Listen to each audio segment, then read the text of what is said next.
महाप्रसाद जननी सर्व सौभाग्य वर्धिनी आदि व्याधिहरा नित्यम तुलसी त्वम नमोस्तुते। सुप्रभात। महत्व के तीसरे इस अध्याय का साथ ही आज इस वीडियो के लास्ट में आप भगवान कृष्ण और सेठ जी एक कहानी सुनेंगे जो कि भगवान के सच्चे भक्त की कहानी है। साथ ही कार्तिक स्नान से जुड़ी एक और पौराणिक कथा। उम्मीद करती हूँ आज की यह वीडियो भी आपको पसंद आई। कि आप सभी से एक अनुरोध है कि अगर आपको हमारे चैनल पर यह कथाएं पसंद आती है तो हर दिन आप इन वीडियो को लाइक जरूर किया करें और चैनल दिव्य ज्योति को सब्सक्राइब जरूर करें। निर्वासन में किए जाने वाले इन पवित्र व्रत की जानकारी प्राप्त करने के बाद देवर्षि नारद जी के मन में यह जानने की इच्छा जागी कि कार्तिक मास के लिए सर्वश्रेष्ठ व्रत कौन सा है। फिर उन्होंने इस बारे में श्री ब्रह्मा जी से पूछा। ब्रह्मा जी ने उत्तर देते हुए कहा, पुत्र, अब मैं तुम्हें उस परम गोपनीय और अटल फलदायी नखत व्रत के बारे में बताता हूं जो सुख सौभाग्य और मोक्ष के साथ साथ स्त्रियों को अटल सुहाग भी देता है। परम पवित्र और पाप नाशक इस नृत्य व्रत को विधिवत करने से स्त्रियां मन वंचित फल पाती हैं। इसलिए है नाथ वृत्त स्त्रियों को अवश्य ही करना चाहिए। श्री ब्रह्मा जी के श्री मुख से इस व्रत की इतनी महत्ता को सुनकर देवर्षि नारद की हृदय में इसकी विधि विधान को जानने की इच्छा जागृत हुई। तब देवर्षि नारद की जिज्ञासा शांत करते हुए श्री ब्रह्मा जी ने मुस्कुराकर कहा, वत्स, यह अति गोपनीय दुर्लभ व्रत है, परंतु तुम्हारे से स्नेह और लोक कल्याण की भावना से कार्तिक मास के इस विशिष्ट व्रत के बारे में भी बताता हूं।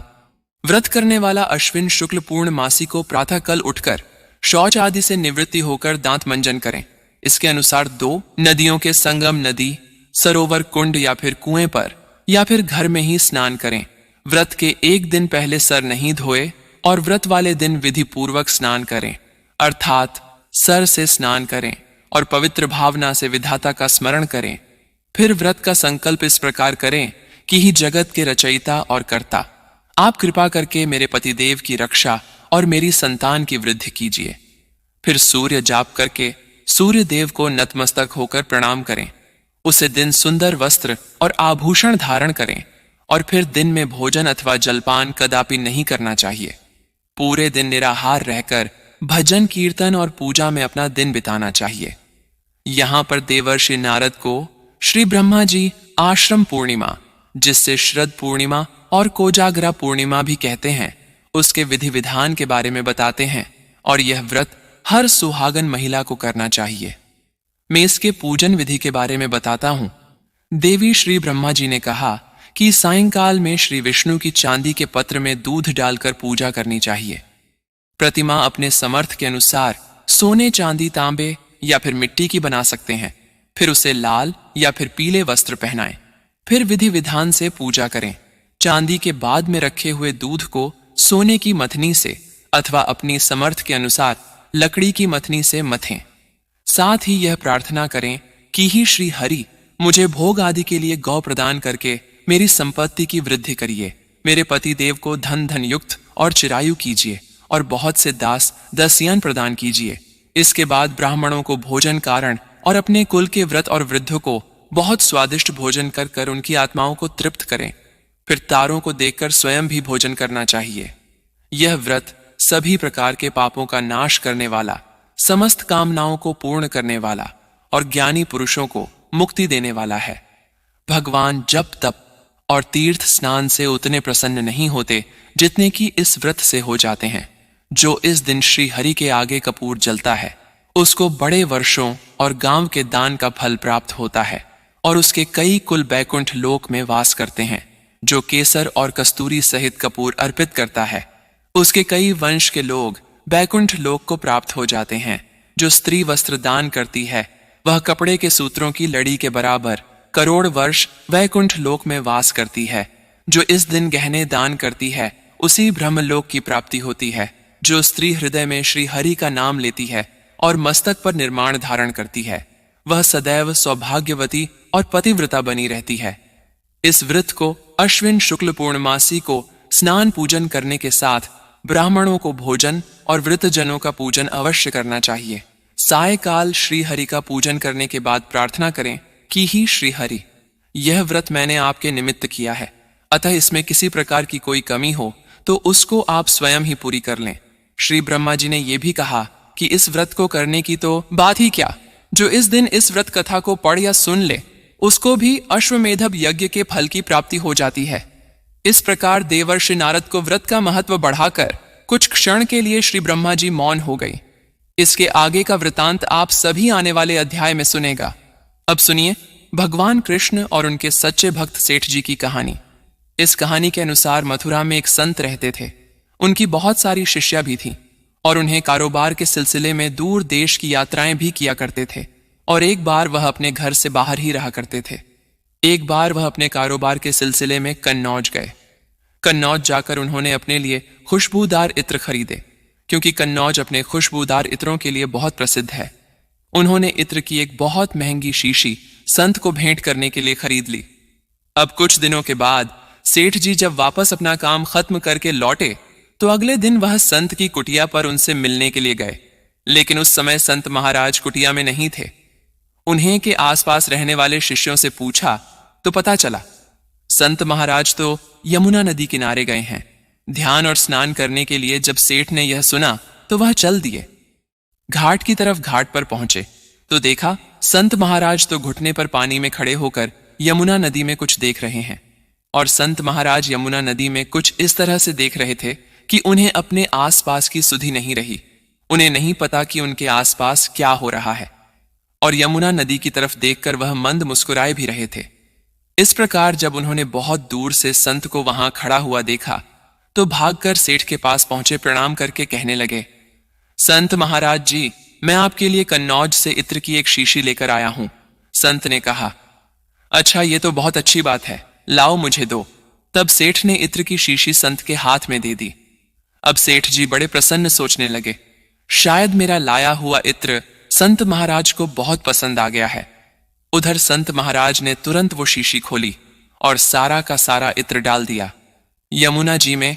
अब जब संत महाराज ने महंगी शीशी का सारा इत्र यमुना नदी में डाल दिया तो उसके बाद भी वो मुस्कुराते रहे थे और यह देखकर वो एकदम से उदास हो गए और सोचने लगे कि एक बार भी संत महाराज ने प्रयोग नहीं किया, बिना देखे सारा का सारा इत्र डाल दिया।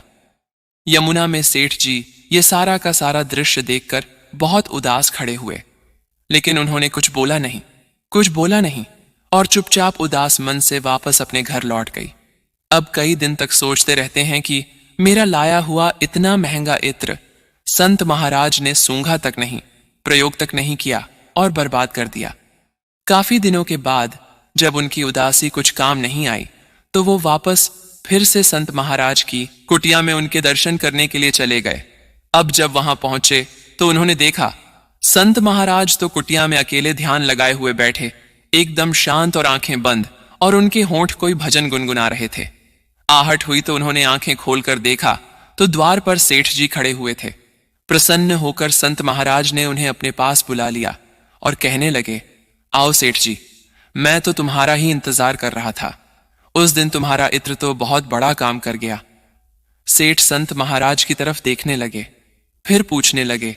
जब उन्होंने कुछ नहीं समझा तो खुद ही पूछने लगे, मैं कुछ समझा नहीं। संत महाराज सुनकर संत ने कहा, उस दिन यमुना में राधा जी और श्री कृष्ण की होली हो रही थी। राधा जी ने श्री कृष्ण के ऊपर रंग डालने के लिए जैसे ही बर्तन में पिचकारी डाली, बस उसी समय मैंने तुम्हारा लाया हुआ इत्र बर्तन में डाल दिया और इस तरह से सारा इत्र पिचकारी से रंग के साथ श्री कृष्ण के शरीर में चला गया। श्री कृष्ण और राधा रानी की होली में एक नया ही रंग भर दिया और तुम्हारे कारण ही मुझे भी श्री कृष्ण और राधा रानी की कृपा प्राप्त हो गई। सेठ जी चुपचाप बड़े हैरान परेशान और अपनी आंखें बड़ी बड़ी करके संत महाराज को देखते रहे। उनकी समझ में कुछ भी नहीं आ रहा था। यहां तक कि सेठ जी को तो संत महाराज की बातों पर विश्वास ही नहीं हुआ। उधर संत महाराज ने जब सेठ की आंखों में अविश्वास की झलक देखी तो कहने लगे, शायद सेठ जी तुम्हें मेरी बात पर विश्वास नहीं हो रहा, तो एक काम करो, जाओ और मथुरा के सभी श्री कृष्ण राधा के मंदिरों के दर्शन कर आओ, फिर कुछ कहना। सेठ जी मथुरा में स्थित सभी राधा रानी और भगवान कृष्ण के मंदिरों में गए। वहां उन्होंने जब दर्शन किए तो उन्होंने एक बात का एहसास किया, जितने भी मंदिर में वो दर्शन करने गए उन सभी मंदिरों में श्री कृष्ण और राधा रानी की मूर्ति से अपनी लाई इत्र की महक उन्हें महसूस हुई। राधा रानी ने स्वीकार कर लिया था और इस प्रकार एहसास कर संत महाराज की कुटिया में वापस लौटे तो संत महाराज के चरणों में गिर पड़े। सेठ जी की आंखों से आंसुओं की धार बहने लगी। तब कहीं जाकर सेठ जी को संत जी की कहीं बातों पर विश्वास हो पाया। तब उन्हें पता चला कि किस अधिकार से संत महाराज ने यमुना नदी में सारा का सारा महंगा इत्र डाल दिया था। सेठ जी की आंखों से आंसुओं को गिरते देखकर संत महाराज की आंखें भी अपने भगवान की याद में गीली होने लगीं। इसलिए सदा याद रखना चाहिए कि संत महात्मा भले ही हमारे जैसे दिखती हों, लेकिन वे हर वक्त अपना ध्यान सिर्फ अपने भगवान में लगाए रखते हैं। और हम जैसों को यह अधिकार तब प्राप्त होता है जब हम भक्ति की राह में आगे बढ़ते हैं। यह हमारे मन में अपनी भगवान के प्रति श्रद्धा और विश्वास बढ़ जाता है। अब सुने कार्तिक स्नान की एक और कहानी जो कुछ इस प्रकार है। पुराने समय में भारत के एक छोटे से गांव में एक अत्यंत समृद्ध साहूकार रहता था। साहूकार अपने व्यापार और धन संपदा के लिए दूर दूर तक प्रसिद्ध था। उसके घर में सुख शांति का वास था और उसका परिवार धर्म और परंपराओं में आस्था रखता था। साहूकार का बेटा विवाह के बाद अपनी पत्नी के साथ परिवार का सम्मान बनाए रखे हुए था। साहूकार की बहू का व्यक्तित्व सबसे अलग था। वह न केवल सुंदर थी बल्कि संस्कारों और धार्मिकता का अनुपालन भी करती थी। उसका संपूर्ण जीवन सेवा, साधना और पतिव्रता धर्म का पालन करते हुए व्यतीत होता था। साहूकार की बहू का हर काम सुव्यवस्थित और आदर्श था। वह दिन भर घर का सारा कार्य निपटाने के बाद नियमित रूप से पूजा पाठ और भक्ति में संलग्न रहती। उसकी धार्मिकता का सबसे बड़ा प्रमाण यह था कि हर साल कार्तिक महीने में वह नियम पूर्वक गंगा स्नान करती और पूरे महीने व्रत का पालन करती थी। वह यह सुनिश्चित करती कि कोई भी पर पुरुष उसे देख न पाए। इसलिए वह भोर होने से पहले ही गंगा तट पर स्नान करने चली जाती। उसकी यह भक्ति और नियम गांव भर में प्रसिद्ध थे, लेकिन किसी ने कभी उसे स्नान करते नहीं देखा था। उसी गांव में एक राजमहल था जहां राजा अपने परिवार के साथ रहते थे। राजा का पुत्र एक अत्यंत स्वाभिमानी और जिद्दी स्वभाव का युवक था। एक दिन उसे कार्तिक स्नान का विचार आया। उसने सोचा कि यदि वह इस पुण्य अवसर पर गंगा में स्नान करेगा तो उसे भी ईश्वर का आशीर्वाद प्राप्त होगा। अगले दिन वह भोर में गंगा घाट पर पहुंचा, लेकिन वहां पहुंचकर उसने देखा कि घाट पहले से गीला था। उसे बड़ा आश्चर्य हुआ कि उससे पहले कौन आया और स्नान कर गया। यह बात उसे लगातार परेशान करने लगी। वह सोचने लगा कि कौन सी स्त्री इतनी तड़के गंगा स्नान करने आती है जिसे उसने आज तक कभी नहीं देखा। राजा का बेटा इस बात को जानने के लिए उत्सुक हो गया कि यह रहस्यमयी स्त्री कौन है। वह प्रतिदिन भोर में घाट पर जाने लगा, लेकिन हर बार वही स्थिति होती। घाट पहले से गीला मिलता, लेकिन कोई भी वहां मौजूद नहीं होता। अंततः कार्तिक माह के अंतिम दिनों में साहूकार की बहू स्नान करके लौट रही थी। अचानक उसे आहट सुनाई दी और वह जल्दी जल्दी चलने लगी। इस हड़बड़ी में उसकी माला और मोजड़ी घाट पर ही छूट गईं। जब राजा का बेटा घाट पर पहुंचा तो उसने माला और मोजड़ी को देखा। उनकी सुंदरता ने उसे मंत्रमुग्ध कर दिया। वह सोचने लगा, जिस स्त्री की माला और मोजड़ी इतनी सुंदर है, वह स्वयं कितनी अनुपम और आकर्षक होगी। उसकी मन में कामना जाग उठी और वह उस स्त्री को देखने और उसे पाने की जिद पर अड़ गया।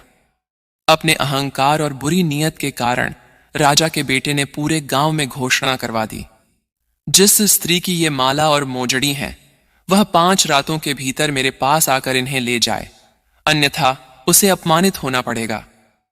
इस घोषणा से पूरे गांव में हलचल मच गई। लोग इस बात को लेकर चिंतित हो गए कि यह राजकुमार किस पर अनर्गल आरोप लगा रहा है।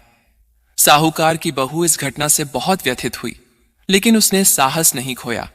उसने सोचा कि अगर उसने राजा के बेटे की बात का उत्तर नहीं दिया तो उसके पतिव्रता, धर्म और परिवार की प्रतिष्ठा पर आंच आ सकती है। बहू ने राजा के पुत्र के पास संदेश भिजवाया, माला और मोजड़ी मेरी हैं, मैं 5 रातें गंगा घाट पर आऊंगी। यदि तुम्हें मुझसे कुछ कहना है तो वहां कह लेना, लेकिन एक शर्त है, तुम्हें अपने साथ एक साक्षी भी लाना होगा जो यह प्रमाणित कर सके कि मैंने वचन के अनुसार 5 रातें घाट पर बिताई हैं। राजा के बेटे ने सोचा कि कोई उसे बहू के सौंदर्य और उपस्थिति से वंचित नहीं कर सकता, इसलिए उसने एक तोते को पिंजरे में बंद करके अपने साथ साक्षी के रूप में ले जाने का निश्चय किया।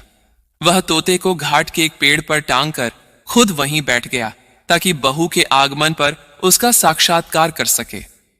पहली रात साहूकार की बहू गंगा घाट पर पहुंची। उसने गंगा में स्नान करने से पहले भगवान से प्रार्थना की, हे कार्तिक देव, मेरी लाज रखो और इस पापी को गहरी नींद में सुला दो। उसकी प्रार्थना का असर हुआ और राजा का बेटा गहरी नींद में सो गया। बहू ने स्नान किया और चुपचाप वापस चली गई। सुबह जब राजा का बेटा जागा तो उसने तोते से पूछा, क्या वह स्त्री आई थी? तोते ने जवाब दिया, हां, वह आई थी और स्नान करके चली गई। अगले दिन राजा के बेटे ने सोचा कि वह किसी भी हाल में जागता रहेगा। उसने अपनी उंगली में चोट लगाई ताकि दर्द के कारण उसे नींद न आए, लेकिन बहू की प्रार्थना के आगे उसकी चाल विफल हो गई। भगवान की कृपा से उसे फिर नींद आ गई और बहू स्नान करके लौट गई।